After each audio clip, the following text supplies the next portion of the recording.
Hello friends, Lulu the library lady here. Let's see what adventure the library has for us today. Today's storytime adventure is How I Became a Pirate by Melinda Long, illustrated by David Shannon.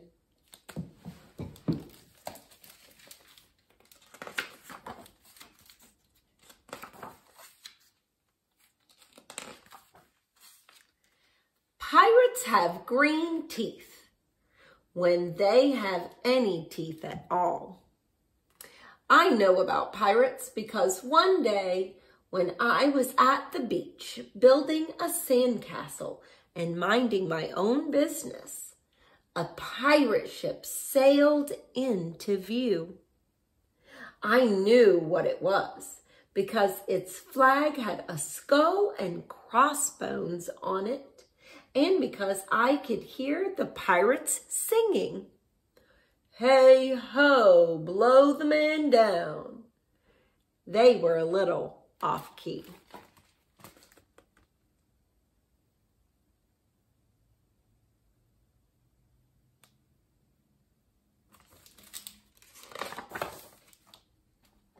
I tried to tell Dad, but he was busy setting up the beach umbrella. I tried to tell Mom, but she was busy slathering my baby sister with sunblock. So I went back to my sandcastle, but I kept an eye on the pirates. By then, they were rowing to shore.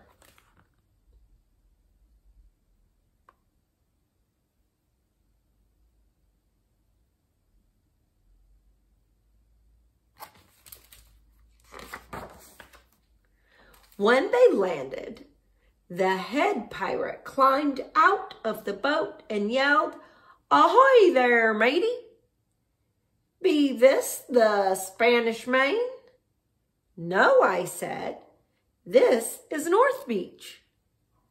"Shiver me timbers," the pirate said. "We must have taken a wrong turn at Bora Bora."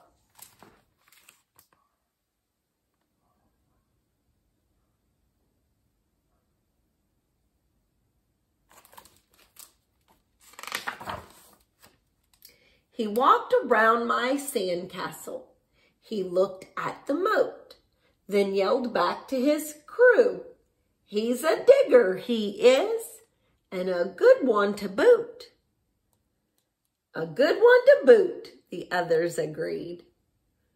"What be your name, matey?" the head pirate asked.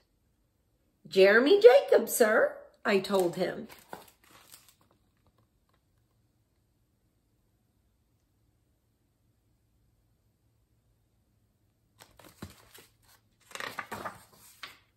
"Well, Jeremy Jacob," he said, "you're looking at Braid Beard and his crew.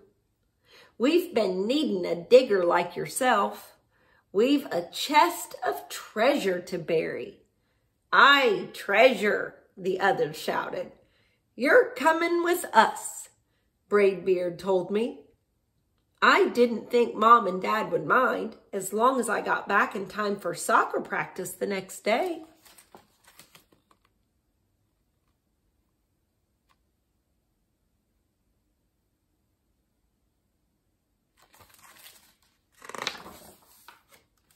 That's how I became a pirate.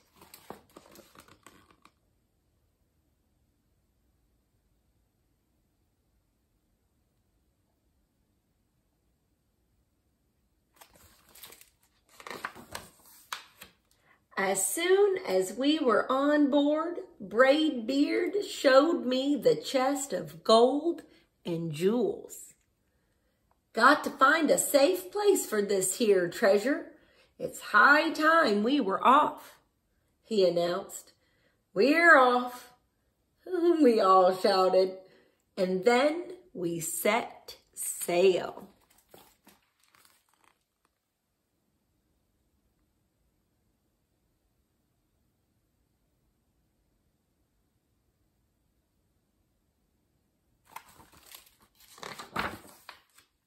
There was plenty to do on board. The pirates taught me to sing sea chanties. The louder, the better. And to say real pirate stuff like landlubber and scurvy dog. By dinner time, I could speak pirate perfectly. I also learned pirate manners. Braidbeard pounded his fist on the table and yelled, "Down the hatch, me laddies!" "Down the hatch," we all shouted. Braidbeard gulped his food and said, "Hand over the meat."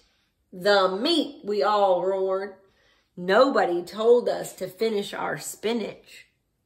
There wasn't any. Or to chew up our carrots. They weren't allowed on board. We talked with our mouths full, and nobody said please or thank you.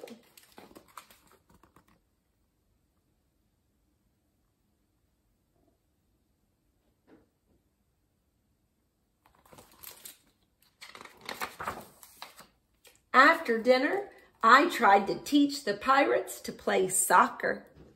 Braidbeard kicked the ball and yelled, "Arg, soccer! Arg, soccer!" the crew yelled. Then everybody dove for the ball at once, and it rolled right off the deck. "After it, me hearties," Braidbeard commanded. "After it?" we all whispered. We fought over who would get the ball, but it didn't matter anyway because a shark came along and swallowed it in one gulp. So much for soccer.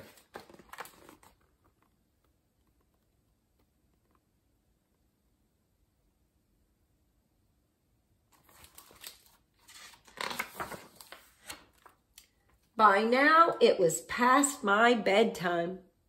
But nobody tells pirates to go to bed, to take a bath, or to brush their teeth. Maybe that's why their teeth are green. Pirates sleep with one eye open just in case. And they don't change into pajamas unless they want to. Pirates don't do anything they don't want to, except for maybe swabbing the decks. I wanted to be a pirate forever.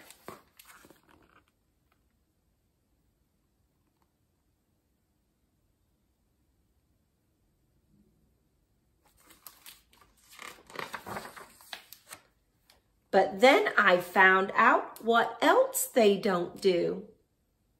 When I couldn't stay awake any longer, I asked Braidbeard to tuck me in and read me a story. "Tuck you in?" he bellowed. "Pirates don't tuck." "No tucking," the crew cried. And the only thing they had to read was a map. "Don't you have any books?" I asked. Braidbeard looked confused. "Books?" I didn't even bother to ask about a goodnight kiss.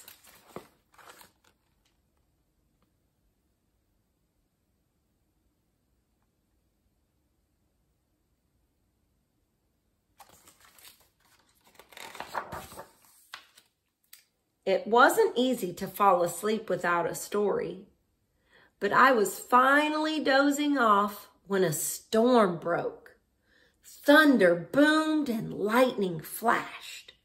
I tried to hide under the covers as waves slammed up against the ship, but I kept falling out of my hammock. I couldn't find anyone in the cabin. They were all on deck. "Lower the sails," Braidbeard shouted. "Batten down the hatches." Everybody ran around yelling and lowering and battening. Nobody had time to sit close and tell me it would be over soon. Nobody even noticed me. I decided that I didn't want to be a pirate after all.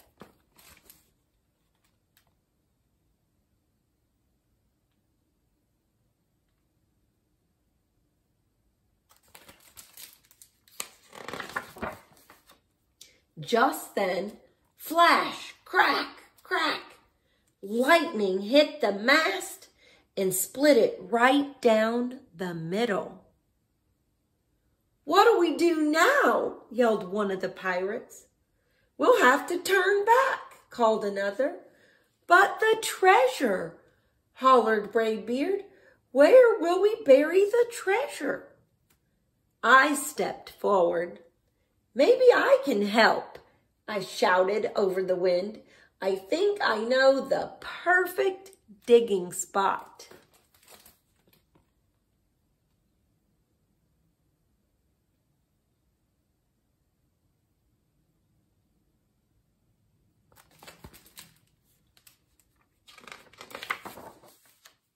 When the storm was over, we rowed back to shore and buried the chest.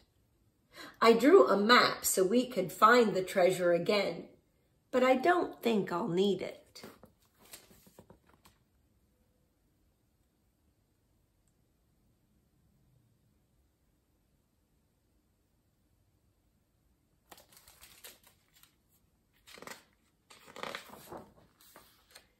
After that, the pirates repaired the ship and got ready to set sail. Before they left, Braidbeard handed me a flag and said, "You make a fine pirate, Jeremy Jacob. Guard that treasure well. We'll be back to get it soon enough." "Soon enough," the crew repeated. "And if you ever need us," Braidbeard added, "just run the Jolly Roger up yonder pole." "Up yonder pole," the others shouted. "And maybe I will, but not today."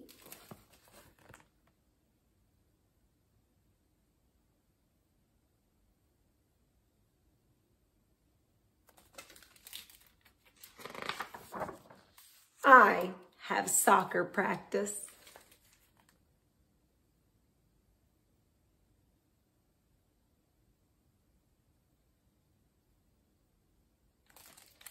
The end.